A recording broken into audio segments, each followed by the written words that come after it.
Hi, I'm Josh, the founder of the Accountability Group, and hi, I'm Josh. I'm in recovery and vigilantly battling the diseases of addiction and mental health. Today's reading, we're playing catch up from Daily Reflections. It'll be August 15th, but we should be current in the next day or two, or I should be current in the next day or two because I'm the only one that manages our YouTube, Twitter, and Instagram platforms because I'm the one that came out as an addict when I was 20 and was the chronic relapser and frequent flyer at a lot of hospitals, unfortunately.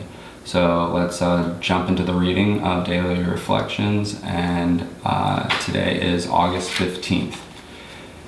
Didn't we hurt anybody? Some of us, though, tripped over a very different snag. We clung to the claim that when we were drinking, we never hurt anybody but ourselves. 12 Steps and 12 Traditions, page 79. This step seemed so simple. I identified several people whom I had harmed, but they were no longer available. Still, I was uneasy about the step and avoided conversations with it. In time, I learned to investigate those steps in areas of my life which made me uncomfortable. My search revealed my parents, who had been deeply hurt by my isolation from them, my employer who worried about my absences, my memory lapses, my temper, and the friends I had shunned without explanation. As I faced the reality of harm I had done, step 8 took on new meaning. I am no longer uncomfortable, and I feel clean and light.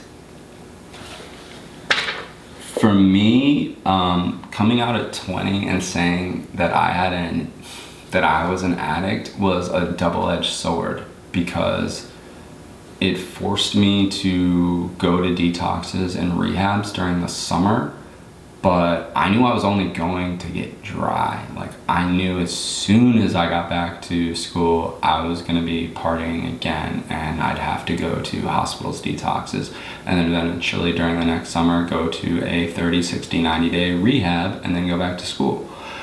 And that occurred in undergrad and grad school at my alma mater, which is just wild. I mean, I just wanted to party. I had a horrible mindset, and I definitely felt that I was only impacting my life.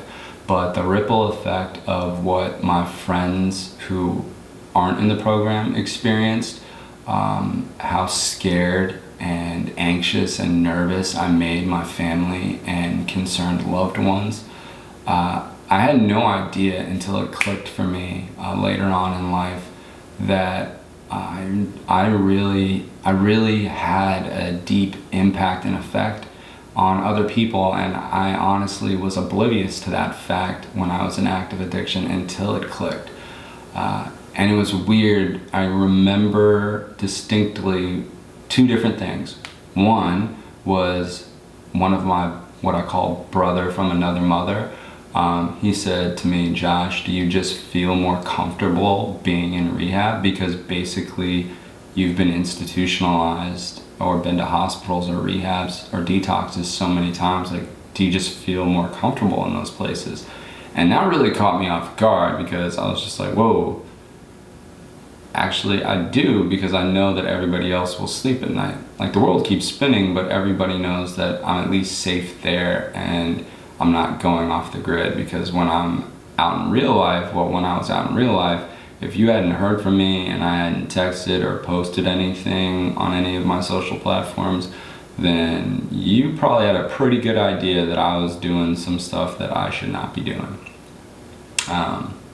So yeah, I definitely know that there's a ripple effect, and I'm glad that I no longer have that, and there's just a lightness, not only in myself, but the other members of the people in my life and community, that my concerned loved ones, my parents, my friends, my other members of the fellowship, you know, they see me regularly going to meetings, being present, you know, having an intentional willingness to work my program and be at the center of recovery and take on service positions and even do service work, you know, at other meetings where, you know, I'm not looking for a pat on the back. I'm just stacking the chairs, or, you know, I'm remaking some coffee because a lot of it got drank, or bringing donuts or things of that nature. And I'm not mentioning all of these things because I want a pat on the back. It's just that service work helps me. Like, I'm selflessly selfish. There's something about service where you just feel good about it, and just helping another human being, not only in the meetings but outside of the meetings, because that's the important aspect of these fellowships and working these steps, is that it's all great and fine if you walk the walk and talk the talk in the meeting, but the other 23 hours are the things that you said in the meeting. Do they match your feet, or is it just for show in the meeting? So that's why there's the whole concept of stick with the winners, the people who you look at and admire and are inspirational because you see them and there's this kind of like glow where they're admirable and inspirational, and you know that they're working those steps intentionally during the entire 24 hours of their day, because the 12 steps and 12 traditions and the promises are ways to navigate life on life's terms. So those are all important facets of working the program with an intentional willingness and hard work.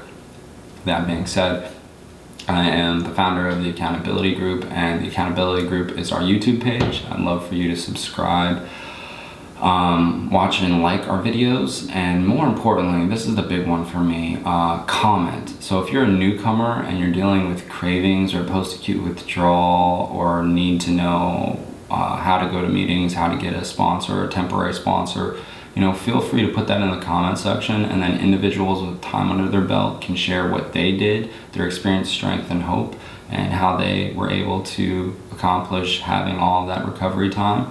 And then I also get notifications that someone has posted, and I will comment as well on my experience, strength, and hope, but mostly my strength and hope, because I earned my seat, and anybody else that's in a meeting, they've earned their seat. So I don't really need to go over the log of the negative things that I did or how crazy my past was. I just really need to talk about the strength of the program, what it's given me, and what I hope it'll give you. Additionally, we have an account on Twitter. It is #buildinghope. You can @ me or send me a direct message, and I'll make sure to get back to you accordingly or respond to your message, just because I manage 3 of our social platforms, the third being our Instagram account, and that is called #recovery. And in that one, it's just about spreading positivity and the benefits of recovery.